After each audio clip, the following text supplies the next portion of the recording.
Forumi Rinor Islam, Dega Shkup, ju prezanton emisionin Gjurmëve të dashurit tonë.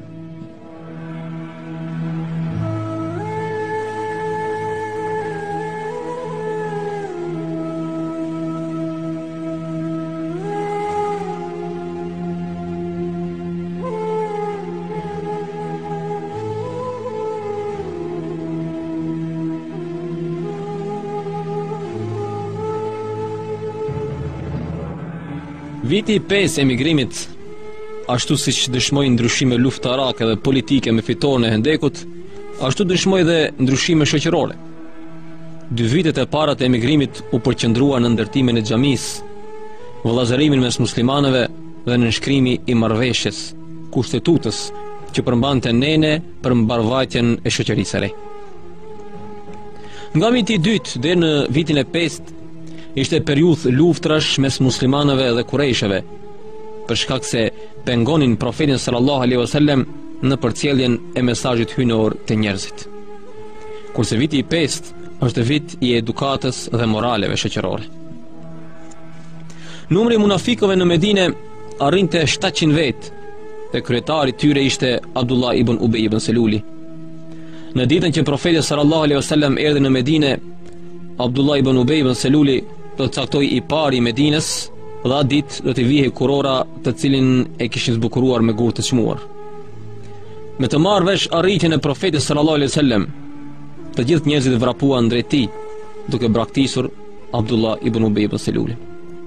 Për këtë ai fshihte një urrëtie të thellë ndaj profetit sallallahu alaihi wasallam, por nuk e shfaqte. Një ditë, derisa profeti sallallahu alaihi wasallam po shkonte me gomar për të vizituar Sa'd ibn Ubadën, që ishte i smur, kaloi pranë Abdullah ibn Ubejit dhe grupit të tij, që ishin ulur buz rrugës. Derisa profeti sallallahu alaihi wasallam po kalonte, Abdullah ibn Ubeji vendos dorën te hunda e tij dhe i thot: "Na bëre gjithë pluhur. Përse nuk kthehesh në shtëpinë tënde dhe të na lësh neve rahat në shtëpitë tona?" Megjithatë, profeti sallallahu alaihi wasallam nuk i tha gjë. Me fitoren e muslimanëve në Bedër, hipokritët e Medinës u detyruan të shfaqeshin si musliman, pasi Islami po forcohej dhe po fitonte pikë. Çdo ditë të xhuma, para se profeti sallallahu alaihi wasallam të fillonte predikimin e ditës, çohi Abdullah ibn Ubej ibn Seluli të udhëtoi njerëzve: "O ju njerëz, ky është i dërguari i Allahut. Prandaj respektojeni, nderojeni, dëgjojeni dhe bindjuni." Dhe më pas ulej, derisa profeti sallallahu alaihi wasallam fillonte predikimin. Në betejën e Uhudit, ai u tërhoq para se të arrijnë në Uhud me 300 luftar. Pas betejës filloi të bëjë të njëjtën gjë ditën e xumë. Por sapo filloi të flasë dhe thotë: "O ju njerëz, ky është i dërguari i Allahut", prandaj muslimanët filluan ta kapin nga rrobat dhe ta ulin me zor. I zemëruar nga kjo doli jashtë duke lënë namazin e xumas. Një nga muslimanët ju vu pas dhe i tha: "Ki frik Zotin dhe mos u sill kështu. Shko dhe kërkoj të dërguarit të Allahut që të kërkoj falje për ty." Por ai ja ktheu: "Nuk kam nevojë që të kërkoj falje për mua." Kur aleanca e besimtarëve u thye në Hendek, Abdullah ibn Ubej ibn Seluli e kuptoi që forca e armëve nuk bënte dobi me profetin sallallahu alaihi wasallam dhe muslimanët. Kështu ai mendoi për një lloj lufte të re, atë të shpifjeve dhe akuzave të rreme. Me këta e kërkonte ta shpërbëjë shoqërinë në Medinë, duke shpifur fillimisht në familjen dhe vetë personalitetin e profetit sallallahu alaihi wasallam. Derisa profeti sallallahu alaihi wasallam dhe muslimanët e tjerë po ktheheshin nga betejë me fisin Benu Mustali, fis i cili ishte revoltuar dhe kishte dashur të sulmojë Medinën, muslimanët po pushonin në një vend. Me ta këtë herë kishin dalë dhe hipokritët për të zbuluar në një pikë të dobët të muslimanëve. Derisa të gjithë pushonin, shërbëtori Omer ibn Khattabit, një djalë i ri në moshë dhe një djalë i ri nga banorët e Medinës, shkojnë të mbushin ujë në një pus aty pranë. Nga që të rinj filluan të bëjnë shaka me njëri tjetrin. Më pas filluan ta shty njëri tjetrin dhe filluan të zihen. Shërtori Omerit thiri: "O Muhaxhir", kurse djali tjetër thiri: "O Ensar". Disa nga muslimanët që ishin të dobët në besim filluan të shkëmbejnë fjalë mes tyre. Profeti sallallahu alaihi wasallam i zemëruar dhe i skuqur në fytyrë u ngrit dhe u drejtua nga ata që flisnin: "Apo nxisni zakonet të ignorancës duke qenë unë në mesin tuaj? Lëreni se i vjen era qelp." Këto fjalë të profetit sallallahu alaihi wasallam u drejtojmë të gjithë sekteve, xhamateve dhe fraksioneve të ndryshme. Sido që t'jenë rrethanat, mos nxisni zakonet të periudhës së ignorancës. Nëse profeti sallallahu alaihi wasallam ka vdekur tashmë, Allahu në Kur'an na drejtoi duke na thënë: "E dijeni se në mesin tuaj e keni të dërguar në Allahut." El-Hujurat 7. Ai është mes nesh me thënjet dhe traditën e tij. Lëreni se i vjen era qelp. Megjithatë, Abdullah ibn Ubej ibn Seluli e shfrytëzon këtë rast dhe jep përmasa më të mëdha. Me që ishte nga fisi Hazreq, ai filloi të thot pjesëtarëve të fisit të tij dhe të fisit Eus: "A e shikoni se çfarë keni bërë? E strehuat atë dhe të tjerët në vendin ton, kurse sot na poshtrojnë. Për Zotin, shembulli i Muhamedit dhe muhaxhirëve të tjerë është si ajo fjala që thot: ushe qenin të të kafshoj. Për Zotin, nëse kthehemi në Medinë, të mirët prej nesh do t'i nxjerrin të poshtrit."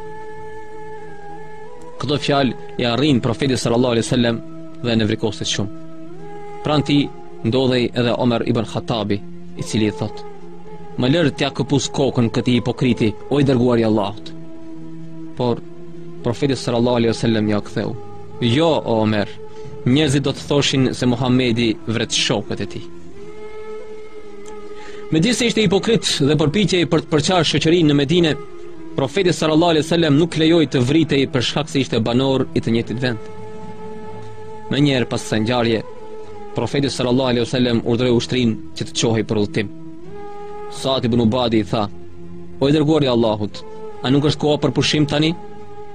Profeti sallallahu alaihi wasallam ja ktheu: "A nuk e dëgjove se çfarë tha shoku yt?"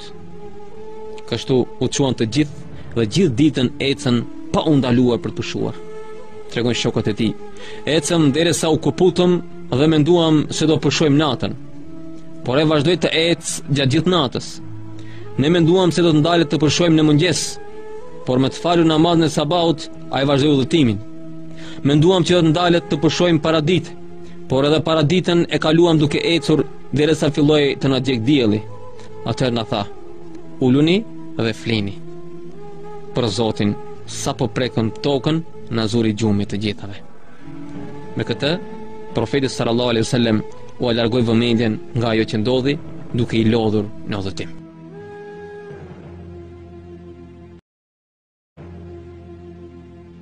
Por Abdullah ibn Ubej ibn Seluli nuk u mjaftua me ato që shkaktoi deri tani, por ndërmori një hap akoma të rrezikshëm, atë të shpifjes ndaj Aishës, gruas së profetit sallallahu alaihi wasallam. Ajo do të akuzohet për nderin e saj. Ndodhia e shpifjes ndaj Aishës është një mësim me vlerë për aktualitetin ton ku jetojmë. Nëse sot shohim pothuajse çdo ditë emra biznismenësh që akuzohen në mjetet e informacionit duke qenë të pafajshëm. Dëgjojmë pothuaj çdo ditë emra grash që akuzohen për çështje nderi duke qenë të pafajshme. Në këtë ndodhi do të shohim se si Islami e trajton çështjen e akuzës pa pasur fakte dhe argumente. Kjo ndodhi na mëson që nëse diçka e tillë ndodh, si duhet të reagojë shoqëria ndaj këtyre fenomeneve. Sot është kthyer në normale që media të transmetojnë shpifje dhe akuza të pabaza për tjerët, me qëllim shtimin e shikuesve apo lexuesve. Është kthyer në normale të gjesh në librari apo bibliotekë libra që flasin mbi skandale të dikujt. Është kthyer në normale që kur na kalon dikush parasysh, fillojmë të flasim dhe të bëjmë biografinë me të bërat dhe të pabërat e tij. Nëpërmjet kësaj ndodhie do të shohim se si reagon Islami në të tilla raste. Kush e di? Ndoshta Zoti ka caktuar diçka të tillë me qëllim që të na mësojë si të reagojmë dhe si të trajtojmë temat e tilla. Për këtë ndodhi, Allahu në Kur'an thotë: "Ju mos e merrni atë si ndonjë dëm për ju. Përkundrazi, ajo do të jetë në dobin tuaj. An-Nur 11. Kjo, pasi shoqëria mësoi vlerat cilat nuk mund t'i mësonte vetëm pasi të ndodhnin. Profeti sallallahu alaihi wasallam në çdo betejë që dilte merrte me vete njërin nga gratë e tij. Në betejën e Banu Mustalik, profeti sallallahu alaihi wasallam kishte marr Aishën radhiyallahu anha. Ndodhin e shpifjes ndaj Aishës e tregon vet ajo, ku thot: "U ndal ushtria për të pushuar. Gjatë pushimit u ndola për të kryer nevojat e mia, do largova larg ushtrisë. Kur u ktheva, u dha urdhër për të nisur në udhtim. Në atë çast kërkova varrësen që kisha në qafë dhe pash që nuk kishte. Meqense nuk ishte varësja ime, por e një motre të cilës ja kisha marrë hua, zbrita nga bartësja, një si tip kasolleje e cila vendosin mbi deve për qëndruar gruaja, dhe u nisa andej nga kisha qenë për të kërkuar varësen e humbur. Pasi e gjeta, u ktheva, por pash që ushtria ishte larguar. Gratë në atë kohë ishin të dobta dhe ata që kishin vendosur në barcën time mbi deve nuk i kishin ndjerë që unë nuk isha brenda. Kështu u gjenda në shkretir pa njeri. U ula duke menduar me vete që do e shohin që nuk jam dhe do të kthehen të më kërkojnë. Derisa isha ulur, më erdhi gjumi dhe fjeta. Në ato qaste vjen Safan ibn Muatili, kishte emigruar nga Mekka, kishte marrë pjesë në Bedr. Atë profeti sallallahu alaihi wasallam e kishte lënë të udhtoj pas ushtrisë me qëllim që nëse dikush mbetet pas ose humbet diçka nga ushtria, ai ta merrte. I cili sa më pa më njohu dhe ktheu shpinën duke thënë: "Të Zotit jemi dhe tek ai do të kthehemi", me qëllim që të zgjohesha. Unë zgjova dhe pash që ai e uli deven dhe hipa në të. Për Zotin, as ai nuk më foli asnjë fjalë dhe as unë nuk i fola asnjë fjalë. Ai më shoqëroi në përshkretir derisa arritëm ushtri. Kjo nuk u shpëtoi hipokritëve, të cilët menjëherë filluan të përhapin fjalë dhe shpifje ndaj Aishës. Vazhduan hipokritët ta përhapin këtë shpifje derisa arritën në Medinë, ku e mori vesh i gjithë qyteti. Tregon Aisha radhiyallahu anha: "Vazhduan fjalët për 1 muaj të tërë. Unë gjatë kësaj kohe isha samur me temperaturë dhe shumicën e muajit e kalova e samur, pa dëgjuar gjë se çfarë ka ndodhur. Ajo që shihja ishte se profeti sallallahu alaihi wasallam kur hynte brenda, e shihja të mërzitur dhe më thoshte: "Si je, o Aisha?" Pa folur gjë tjetër veç këtyre fjalëve. Gjithashtu nuk e ndjej dashurinë dhe bisedat e ngrohta të tij të mëparshme. Gjatë kësaj kohe unë nuk dija gjë mbi atë që thuhej rreth meje. Vazhdoi kjo gjendje derisa u shërova dhe dola me disa gra jashtë Medinës. Me ne ishte edhe një grua e mirë që e thërrisnin Mustah. Ai kishte një djalë me emrin Mustah, që edhe ai ishte i mirë dhe nga ata që kishin marrë pjesë në betejën e Bedrit, por që në këtë rast kishte folur edhe ai për nderin e Aishës. Kur dolëm në shkretir, pengohet Mustah dhe thot: "Qosh fatkeq o Mustah", për djalin e saj. Unë i thash: "Si e mallkon djalin tënd në një kohë që ai është nga njerëzit e mirë dhe që ka marrë pjesë në Bedër?" Ajo më kthye dhe më tha: "Ti nuk e di se çfarë ka thënë dhe çfarë ka bërë ai." "Çfarë?" e pyeta unë. Ajo më tha: "Ai dhe shokët e tij të kanë akuzuar për imoralitet me Safanin." Tregon Aisha radhiyallahu anha: "Në atë çast nuk e mbajta veten dhe rash për tokë duke qarë." Gratë e morën dhe quan në shtëpinë e prindërve. Profetit sallallahu alaihi wasallam në këtë kohë kishte 1 muaj që nuk i vinte Xhibrili, të cilin e pristin me padurim që t'i tregoj se si ishte e vërtetë. Ishte i dërguari i Allahut dhe vule e profetëve dhe në këtë çast e përballej me një situatë shumë të vështirë. Ai po përjetonte një periudhë prej 1 muaji shumë të vështirë, pasi akuzohej familja e tij. Abdullah ibn Ubay ibn Seluli me këtë veprim del që e ka lënduar profetin sallallahu alaihi wasallam më shumë se Abu Jehli dhe idhujtarët e tjerë. Kjo sprov ishte më e rëndë për të se humbja në Uhud dhe vrasja e Hamzës. E gjitha kjo me qëllim që ne të mësojmë se si të sillemi në situata të tilla. Prandaj, pasi ti dëgjosh o vëlla dhe i motër ato që do të themi tani, veri në zbatim në jetën tënde. Tregon Aisha: "Më pas shkova në shtëpi dhe e gjeta profetin sallallahu alaihi wasallam të mërzitur dhe i thash: A më lejon që të qëndroj në shtëpinë e babait, që të kujdeset për mua nëna? Po, i tha profeti sallallahu alaihi wasallam. Deri në këtë kohë asnjë nga shokët e profetit sallallahu alaihi wasallam nuk ishte mundur t'i hapet profetit sallallahu alaihi wasallam dhe të bisedojë rreth kësaj çështje. As vet Ebu Bekri, që ishte shoku më i ngushtë i tij dhe babai i Aishës. Çfarë mund t'i thoshte ai? Munafiqët në këtë kohë nuk linin kuvent pa diskutuar mbi këtë çështje, saqë kishin filluar të nxjerrin dhe barsoleta. Tregon Aisha, shkova në shtëpi dhe i thash nënës: "Oj nën, çfarë po thonë njerëzit?" Ajo më tha: "Oj vajza ime, qetësohu. Nuk ka grua të bukur që e do burri dhe që ka shemra tjera, veç do të flasin për të." Unë e pyeta përsëri: "A e kanë thënë këtë gjë njerëzit?" "Po," më tha. Pyeta përsëri: "Po babaja a di gjë?" "Po," më tha përsëri. E pyeta për të tretën herë: "Po i dërguari i Allahut, a e di?" "Po," më tha. Atëherë vrapova për të babai, i cili ishte sipër në terrasë të shtëpisë duke lexuar Kur'an. Ai na kishte dëgjuar dhe kur e pash i rrjedhin lotët. Unë e pyeta: "Ç'mendim ke ti o baba?" Ebu Bekri duke qarë i tha: "Oj vajza ime e vogël, kemi qenë ignorancë dhe një fjalë e tillë nuk është thënë për familjen e Ebu Bekrit. Si ka mundësi që ta thonë këtë sot që na nderoi Zoti me Islam?" Qyteti i Medinës në këtë kohë ishte ndarë në 4 pjesë. Shumica e tyre as nuk e besonin dhe as nuk e përgënjeshtronin lajmin. Kaq shumë ishte përhapur kjo shpifje sa ti njerëzit nuk dinin ç'të thoshin. Kjo tregon edhe një herë rëndësinë e mjeteve të informacionit sot dhe ndikimin e tyre në jetën e njerëzve. Me anë të mjeteve të informacionit sot, ose ndërton vlera të mira, ose i shkatron ato. Me një film apo këngë e arrin këtë. Një pakic e cila e përgënjeshtronte lajmin dhe nuk e besonin. Një nga këta ishte edhe Ebu Ejub el Ensari me gruan e tij. Një ditë, derisa ai qëndronte me gruan në shtëpi, i tha: "O nëna e Ejubit, nëse do ishe në vendin e Aishës, a do të mund ta bëje atë që thon se e ka bërë ajo?" "Jo, për Zotin, nuk do të mund ta trajtoj të dërguarin e Allahut," ju përgjigj ajo. Ebu Ejubi i tha: "Aisha është më e mirë se ti dhe s'mund ta bëj këtë." Gruaja e tij e pyeti: "Po ti, nëse do të ishe në vendin e Safan ibn Muatilit, a do mund të mendoj keq për gruan e të dërguarit të Allahut?" Ebu Ejubi i tha: "Jo, për Zotin." Ajo i tha: "Safani është më i mirë se ti dhe s'mund ta bëj diçka të tillë." Një grup as nuk e besonin dhe as nuk e përgënjeshtronin, por e konsideruan diçka të tillë si tërheqëse dhe filluan ta përhapin. Nga këta ishte Hasan ibn Thabiti, poeti i profetit sallallahu alaihi wasallam, dhe Himne bintu Jahshi, motra e Zenebit, grua së profetit sallallahu alaihi wasallam.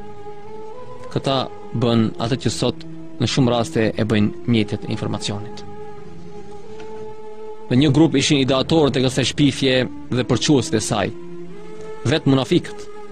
Ata sajon lloj-lloj situatash me qëllim që të bëjnë njerëzve sa më të besueshme. Ebu Bekri gjatë gjithë muajit vazhdonte të qaj. Më parë ai jepte pasuri Mustahit për ta ndihmuar. Tani betoi që nuk do t'i jap më me fjalët që thoshte. Vetë Safani ai t'i akuzoi për diçka të tillë, edhe ai vuante. Ai ishte besimtar, shok i profetit sallallahu alaihi wasallam dhe dëshmonte në çdo namaz se Muhamedi është i dërguari i Allahut. Megjithatë, për të thuaj që kishte kryer imoralitet me gruan e të dërguarit të Allahut. Një ditë ai mori harkun dhe e goditi me të Hasan ibn Thabitin në kokë. Hasani shkoi dhe u ankua te profeti sallallahu alaihi wasallam. Profeti sallallahu alaihi wasallam e thiri Safanin dhe e pyeti mbi shkakun që e kishte goditur në kokë. Safani ja ktheu: "Ai më akuzon në nderin tim." Dhe nuk i tha dhe në nderin tënd. Profeti sallallahu alaihi wasallam i tha Hasanit: "O Hasan, të drejtën tënde e ke tek unë. Ky është kopshti im, merre se është i yti." Tregon Aisha: "Për 3 ditë me radhë nuk e dija se çfarë është gjumi, sa që kujtoja se do të më plas mëlqinja."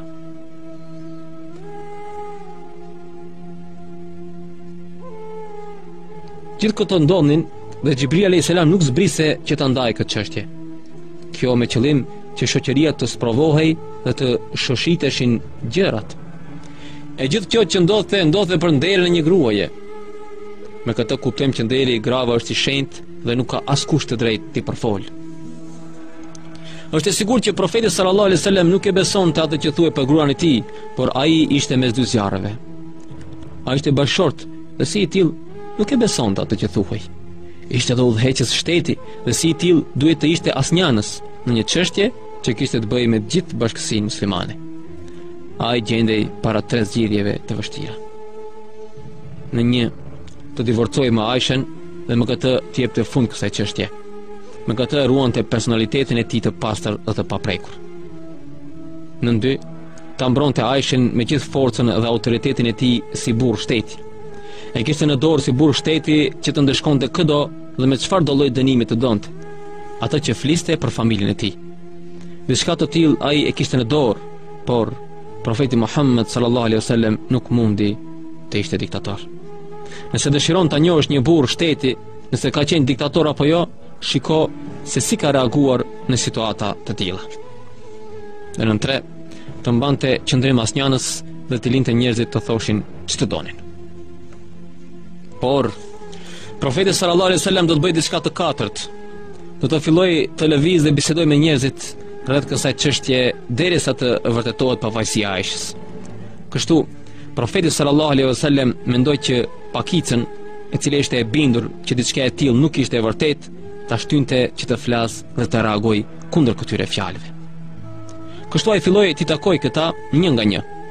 Fillimisht u takua me Aimenin, ajo e cila e shoqëroi profetin sallallahu alaihi wasallam kur i vdiqi ëma nga Medina në Mekë, të cilën e pyeti: "Oj Aimen, a e ke dëgjuar atë që flasin njerëzit?" "Po, o i dërguari i Allahut," ju përgjigj ajo. Profeti sallallahu alaihi wasallam e pyeti përsëri: "Çfarë mendon ti, o Aimen?" Ajo ju përgjigj: "Unë i ruaj veshët dhe gojën nga fjalët e padrejta. Për Zotin, nuk mund të them gjë rreth Aishës, vetëse gjëra të mira." Pas Aimenit, profeti sallallahu alaihi wasallam shkoi te Zeynep bintu Jahshi, gruaja tjetër e profetit sallallahu alaihi wasallam, dhe e pyeti: "Çfarë mendon ti, o Zeynep?" Ajo ju përgjigj: "Unë i ruaj veshët dhe gojën nga fjalët e padrejta. Për Zotin, nuk di të them gjë rreth saj, vetëse të mira." Më pas, profeti sallallahu alaihi wasallam shkon te një shtresë tjetër e shoqërisë, tek Usame ibn Zeidi, komandanti i rinjve. Profeti sallallahu alaihi wasallam e pyeti: "Çfarë mendon ti, o Usame?" Ai ja ktheu: "Është gënjeshtër, o i dërguari i Allahut. Është familja jote dhe nuk dim veç të mira për ta." Pas kësaj, profeti sallallahu alaihi wasallam shkoi tek Ali ibn Abi Talibi, i cili shikonte çështjen nga një këndvështrim tjetër. Ai mendonte se çështja e përcjelljes së mesazhit është më e rëndësishme se të merrej me këtë. Prandaj, kur e pyeti profeti sallallahu alaihi wasallam se ç'mendim kishte për këtë rast, i tha: "Gratë të tjera ka shumë, o i dërguari i Allahut. Zoti të ka dhënë liri, prandaj divorcoje dhe marto me një tjetër." Profeti sallallahu alaihi wasallam heshti nga kjo përgjigje. Person tjetër me cilin e diskutoi këtë çështje ishte edhe Omer ibn Khattabi. Kur e pyeti mbi mendimin e tij, Omeri i tha: "Kush të urdhëroi të martohesh me të, o i dërguari i Allahut?" Profeti sallallahu alaihi wasallam u përgjigj: "Vetë Allah i Madhërisht." Atëherë Omeri i tha: "A mendon do kush se Zoti të pas ka përdosur?" Atëherë profeti sallallahu alaihi wasallam i thot: "Atëherë thua ju atyre, Omer." Profeti sallallahu alaihi wasallam nuk deshi që ai të thotë që gruaja e tij është e pafashme për këtë, por dëshironte që të tjerët ta marrin këtë hap dhe të kundërshtojnë dashakeqet. Krahas këtyre vuajtjeve dhe shpifjeve, profeti sallallahu alaihi wasallam kur nuk përdori forcën për të dhënë fund kësaj situate të tillë. Në këtë momente ai kishte 2 role: atë të bashkëshortit dhe të burrit të shtetit. Si bashkëshort ai nuk mund ta shfaqsonte vetë gruan e tij, pasi nuk kishte fakt dhe as Kurani nuk ishte shpallur. Si burr shteti qëndronte asnjënës pa detyruar kënd, derisa të vërtetohej pafajësia. Kjo ndodhi është argumenti më i fuqishëm që Muhamedi sallallahu alaihi wasallam ishte i dërguari i Allahut. Kjo pasi nëse nuk do të ishte i dërguari i Allahut, por shtirej i tillë, në këtë çaste ai do të kishte krijuar disa ajete sikur ishin shpallur prej Allahut dhe problemi mbyllej. një orientalist ka thënë: sa herë që dua ta përgënjeshtroj, përballem me ndodhinë e shpifjes dhe gruas së tij. Ai duroi për 1 muaj, gjëra që nuk ka njeri të duroj dhe nuk sajoj ajete Kurani. Pasi këtë çështje hapi me disa përkrahësve të tij, ai e zgjeroi rrethin dhe një ditë u ngjit në minber dhe foli para njerëzve. O ju njerëz, kam dëgjuar se dikush më ka lënduar në familjen time. Deri sot nuk di për familjen time veç gjëra të mira, dhe për këtë kanë dëshmuar edhe të tjerë. Ata flasin mbi një burr për cilin nuk di veç gjëra të mira. Ai kur nuk është ndahur për meje, kur unë nuk ndodhesha në shtëpi, pasi filluan të shpifin se Safani shkonte në shtëpinë e profetit sallallahu alaihi wasallam kur ai nuk ishte. Dhe kur nuk ka hyrë në shtëpinë time vetëm me lejen time. A më jep një leje që të marr të drejtën time nga ky burr? Kishte për qëllim Abdullah ibn Ubay ibn Selul. Me këtë, ai u kërkonte që tani edhe ata duhet të vijeshin në lëvizje dhe të mos heshnin para një realiteti të tillë. Nga këto fjalë çohet Usaid ibn Hudayri, i pari fisit Aus, dhe foli: o i dërguari i Allahut, nëse ai është nga fisi ynë Aus, ja këpusim kokën. Kurse nëse është nga fisi Hazrec i vëllezërve tan, na urdhëro që t'ja këpusim kokën. Fisi Hazrec deri tani nuk kishin folur, pasi Abdullah ibn Ubay ibn Seluli ishte nga fisi i tyre. Por kur dëgjuan fjalët e Usaid ibn Hudairit, çohet Sa'd ibn Ubade dhe thot: për Zotin gënjen se kur nuk mundesh t'i presësh kokën. Usaid ibn Hudairi ja ktheu përsëri: ai që gënjen je ti je munafik dhe po mbron një munafik. Këto ndodhnin derisa profeti sallallahu alaihi wasallam ishte akoma në minber. Me këto fjalë u ngritën në këmbë burrat e 2 fisëve. Kjo tregon edhe një herë se shokët e profetit sallallahu alaihi wasallam, megjithëse sakrifikonin gjithçka për islamin, ata mbeteshin përsëri njerëz dhe ishin të prirë të gabonin në çdo rast. Megjithëse tani ishin musliman, problemet dhe mëritë e vjetra akoma ekzistonin dhe mund të shpërthenin kurdo. Nëse mendojmë që profeti sallallahu alaihi wasallam i zhdukte të gjitha problemet si me shkop magjik, e kemi gabim, pasi diçka e tillë nuk ka ndodhur. Ajo që ka ndodhur është se profeti sallallahu alaihi wasallam arriti të ngrijë problemet dhe mëritë e vjetra atë sa kishte mundësi. Kur nuk mund të gjejmë zgjidhje magjike për problemet e shoqërisë. Shumë njerëz i shohin muslimanët dhe fetarët si njerëz të pagabuesh. Ishin shok të profetit sallallahu alaihi wasallam ata që gabuan dhe përhapën shpifjen për Aishë. Një nga këta ishte vetë Hasan ibn Thabiti, që njihet ndryshe si poeti i profetit sallallahu alaihi wasallam. Ka njerëz që shoqëri dhe miqësinë i duan shembullor dhe të pagabueshëm. Një herë po të gabojnë, kthehen në armiq të tij. Ajo që feja jona mëson është që njerëzit t'i peshojmë dhe të pranojmë prej tyre edhe të mirat edhe gabimet. T'i falenderojmë për të mirat dhe t'i falim për gabimet. Kur pa profeti sallallahu alaihi wasallam që gjakrat u ndezën, zbriti nga minberi dhe i zemëruar u tha: a kërkoni të ngjallni zakonet e ignorancës duke qenë unë mes jush? Kthehuni në shtëpitë tuaj. Kështu, predikimi që mbajti nuk çoi në atë që Abdullah ibn Seluli të detyrohej të ndalej. Tregon Aisha radhiyallahu anha, derisa qëndroi në shtëpinë e babait duke qarë pa pushim, hyri i dërguari i Allahut. Ai u ul dhe më tha: oj Aisha, nëse je pafajshme, pafajsinë tënde do e shpall vetë Zoti. Nëse ke vepruar ndonjë gjuna, kërkoj falje Zotit. Pasi njeriu kur vepron ndonjë gjuna dhe pendohet te Zoti, ai ia pranon pendimin dhe e fal. Me të përfunduar fjalët, duke më rrjedhur lotët, ju drejtova nënës time dhe i thash: a nuk i përgjigjeni të dërguarit të Zotit? Ajo më përgjigj duke qarë: për Zotin nuk dim se çfarë të them. Atëherë mblodha forcat, thava lotët që më rridhnin dhe u thash: unë shoh që duke dëgjuar shpesh këtë fjalë e pas keni besuar në vetvete. Nëse u them që jam e pafajshme, nuk më besoni. Nëse them që kam vepruar diçka që në fakt nuk e kam bërë dhe që vetë Zoti e di që jam e pafajshme, do më besonit. Për Zotin nuk di çfarë të them, veç asaj që tha babai i Jusufit kur tha: halli im është durim i mirë. Allahu është nga i cili kërkoj ndihmë për këtë që përshkruani ju. Jusuf 18. Në këto çasta ajo ndjente që nuk ka tjetër se ku të mbështetet vetë Zotit. Nëse ti o motër ke rënë në një njëjtin problem si ai Aishës, nëse ti o vëlla që e akuzuar për vjedhje edhe shpërdorim në një kohë që nuk është e vërtetë dhe ndjen që askush nuk të beson, thuaj fjalët e Jakubit. Halli im është durimi i mirë. Allahu është nga i cili kërkoj ndihmë për këtë që përshkruani ju. Jusuf 18. Tregon Aisha më pasi i thash këto fjalë, u çova dhe shkova te shtrati im dhe fillova të them: O Zot, unë jam i sigurt që do e shpallësh pafajësinë time, por të lutem, shpallë tani, pasi u lodha.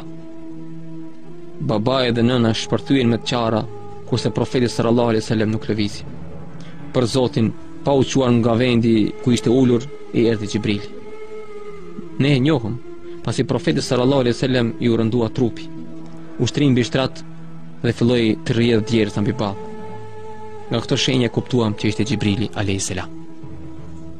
Për Zotin, nuk u fiksova fare për atë që do i shpallej, kurse babai dhe nënës gati sa nuk u dilte shpirti nga frika se mos i shpallej diçka që vërtetonte fjalët e njerëzve. Pasi erdhi profeti sallallahu alaihi wasallam në vete, buzëqeshi pas një muaji dhe tha: O Aisha, gëzohu se Zoti e shpalli pafajësinë tënde prej 7 qiejve me Kur'an që do të lexohet deri në ditën e Kiametit. Unë thash: unë mendoja se pafajësia do të vinte me anë të një ëndre të cilën profeti sallallahu alaihi wasallam do ta shihte në gjumë. Por kur nuk e imagjinoja që të zbresin pjesë Kur'ani nga qielli, të cilat do të lexohen deri në ditën e Kiametit. Babai dhe nëna më thanë: Qohu o Aisha, përshëndetje të dërguar në Zotit dhe falenderoja atë. Kurse unë u ktheva: Jo për Zot, nuk qohem dhe nuk e falenderoj as atë dhe as juve. Ai që do të falenderoj është ai që e shpalli pafajësinë time nga lart 7 qiejve. Ajetet që i shpallën profetit sallallahu alaihi wasallam në ato momente ishin: S'ka dyshim se ata që trilluan shpifjen janë një grup prej jush. Ju mos e merrni atë si ndonjë dëm për ju. Përkundrazi, ajo do të jetë në dobin tuaj. Secili prej tyre do t'i takojë dënimi sipas pjesëmarrjes në mëkat, e atij prej tyre që e barti pjesën e madhe të shpifjes i takon dënimi i madh. An-Nur 11. Ajetet e mëposhme na mësojnë se si të reagojmë nëse në shoqërinë ku jetojmë përhapen fjalë tilla. Na mësojnë se si ta mbrojmë shoqërinë nga skandalet dhe shpifjet, sidomos ato që kanë të bëjnë me nderin e grave. E përse kur e dëgjuan as shpifje besimtarë dhe besimtarët të mos mendonin të mirën si për vete dhe të thonin: kjo është shpifje e qartë. An-Nur 12. Pra, gjëja e parë që duhet të veprosh kur dëgjon një fjalë tillë është që ti përgënjeshtrosh. Pra, të mos e lejosh që atë që dëgjove të kalojë në zemër dhe ta besosh edhe ti. Sa të dëgjosh një shpifje tillë, thuaj: Zoti më ruajt, mos e beso zemër. Nëse do të mendosh për të tjerët të mirën, nuk ka pse si të tjerët të mendojnë keq për ty. Pasi të përgënjeshtrosh diçka që thuhet, vjen etapa e dytë që e përmend Allah në Kur'an. Përse ata nuk i sollën katër dëshmitar për këtë? E derisa nuk son dëshmitar, ata pra të Allahu janë mungënjeshtarët. An-Nur 13. Nëse dikush të thot një skandal rreth dikujt tjetër, kërkoj dëshmitar që të besosh. Nëse nuk kanë katër dëshmitar, atë janë mashtrues dhe gënjeshtar. E gjitha kjo i ndodhi profetit sallallahu alaihi wasallam me qëllim që ne të nxjerrim mësim dhe të mos bijem në të njëjtin kurth. Kur mos e beso vëlla dhe i motër një fjalë që përhapet pa pasur prova më parë. E përse kur e dëgjuan as shpifje besimtarë dhe besimtarët, të mos mendonin të mirën si për vete dhe të thonin: kjo është shpifje e qartë. Përsa ata nuk i sollën katër dëshmitar për këtë, e derisa nuk sollën dëshmitar, ata pra të Allahu janë mungënjeshtarët. E sikur të mos ishte mëshira Allahut dhe mirësia e tij ndaj jush, në këtë dhe në botën tjetër juve do t'ju kapte dënimi shumë i madh për shkak të asaj në të cilën u hodhët. Kur ju atë shpifjen e përcoll me gjuhën tuaj dhe para të që nuk kishin kur fardije, folshi duke menduar se ajo ishte imtësi e parëndësishme, ndërsa te Allahu ajo është e madhe. E përse kur e dëgjuat atë nuk that: ne nuk na takon të flasim për këtë, i lartë je ti, kjo është shpifje e madhe. Allah ju këshillon që një jetë tillë të mos përsëritet kurrë nëse jeni besimtar të denjtë. Allah sqaron për ju argumentet, sepse ai është i dijshëm e i urtë. Ata të cilët dëshirojnë që te besimtarët të përhapet immoraliteti, ata i pret dënimi i dhëmshëm në këtë edhe në botën tjetër. Allahu di të fshehtat e ju nuk i dini. An-Nur 12:19. Vërtet, ata që akuzojnë gratë ndershme, besimtare të pafajshme, janë të mallkuar në këtë botë dhe në botën tjetër, dhe ata i pret një dënim shumë i madh. An-Nur 23. Kur mos fol mbi një grua pa pasur argument dhe fakte.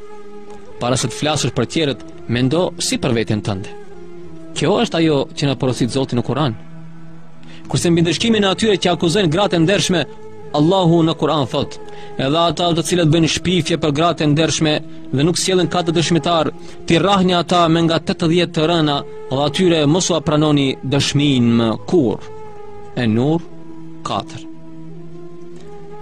Të parët ndaj të cilëve u praktikua ky ajet ishin Hasan ibn Thabiti, Himne bintu Jahshi dhe Mustahi, me 80 goditje me kamxhik. Nderi i grave është kaq i shtrenjtë dhe me vlerë në Islam, saqë kush akuzon pa fakte ndeshkohet me 80 goditje me kamxhik. Me ligje të tilla, Islami kërkon të mbrojë shoqërinë. Ndëshkimi i moralitetit është më i rëndë, 100 goditje me kamxhik për këtë. Perëndimi sot e kritikon muslimanët duke e quajtur diçka të tillë të dhunshme. Por në fakt, ky ndëshkim është vetëm për ata që kryejnë immoralitet haptazi, saqë numri atyre që e shohin më e pakta është 4. Sikur ndëshkimi në këtë rast është për immoralitetin që veprohet haptazi në sytë e njerëzve. Në rastin e parë, nuk lejohet të përgojosh të tjerët edhe nëse e shikon diçka me sytë e tu. Të tërë kjo për të ruajtur shoqërinë. Nëse njerëzit do të liheshin të tregonin gjithçka që shohin dhe që duan ta thonë, shoqërisë do i ndodhnin dy gjëra.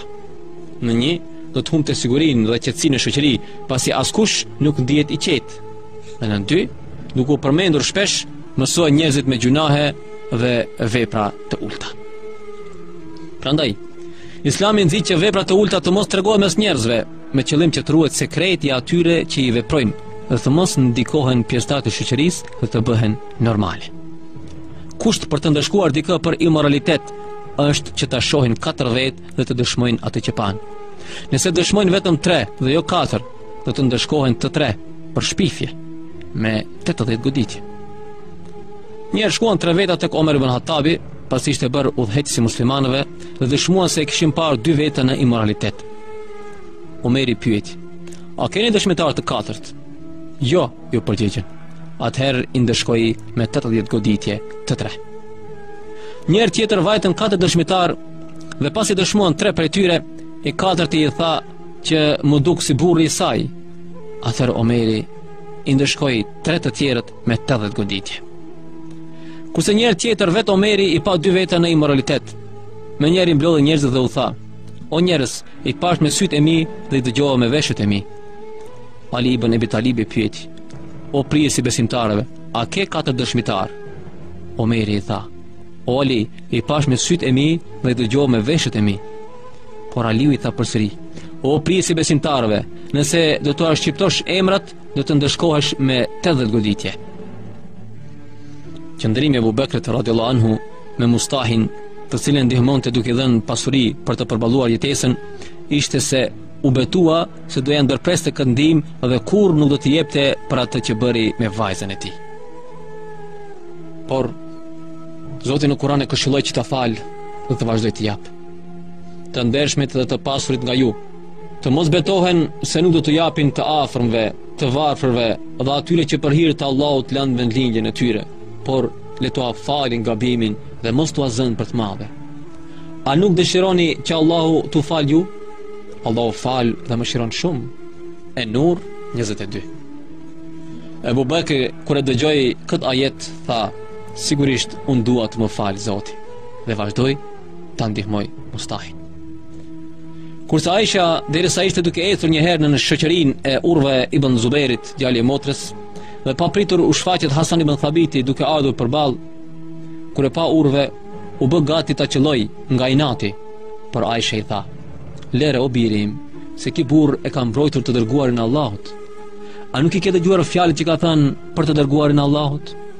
Çfarë o teze? E pyeti urve.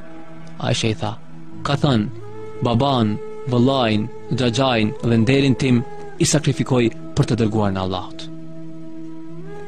Me sa përmendëm, surja Nur përmend shumë gjëra të rëndësishme që nevojitë një shoqërie për të qenë e ruajtur nga veset e këqija. Në surën Nur përmendet ajete të cilat na mësojnë se si të kërkojmë leje për të hyrë në shtëpinë e dikujt. O ju që besuat, mos hyni në shtëpi të huaja pa kërkuar leje dhe pa përshëndetur njerëzit e saj. Kjo është më mirë për ju në mënyrë që të merrni mësim. Po nëse nuk gjeni aty asnjë, atëherë mos hyni në to derisa t'u jepet leje. E nëse u thuhet ktheuni, ju pra ktheuni. Kjo është më e ndershme për ju. Allahu di çdo gjë që veproni ju. E Nur 27. Në surën Nur ndodhen ajete që urdhërojnë gratë të mbulohen, le të vënë shamit mbi krahërorin e tyre. E Nur 31. Në surën Nur ndodhen ajete që urdhërojnë për uljen e shikimit. Thua ju besimtarëve të ndalin shikimet. Thua ju edhe besimtarëve të ndalin shikimet e tyre. E Nur 29:30. Në të ndodhen ajete që flasin mbi martesën e të rinjve dhe martonit të pamartuarat. E Nur 32. Në të ndodhen ajete që ndalojnë prostitucionin. Mos i detyroni robreshat tuaja të bëjnë imoralitet e për shkak të ndonjë fitimi të kësaj bote. E Nur 33. Duke zbatuar gjitha këto vlera, Islami synon ndërtimin e një shoqërie të pastër dhe të mbrojtur nga çdo shturje. Ata që nuk i zbatojnë këto këshilla, gjendjen e tyre Zoti në Kur'an e përshkruan. E veprat e atyre që nuk besuan janë si valët nga rrezet e diellit në një rrafshin ku i eshmi mendon se është ujë, derisa kur t'i afrohet atij nuk gjen asgjë, por aty e gjen Allahun dhe ai do t'ia jap llogarinë e tij. Allahu është i shpejtë në llogaritje. E Nur 39. Profeti sallallahu alaihi wasallam thot në një thënie: "Ua mësoni grave tuaja surën Nur."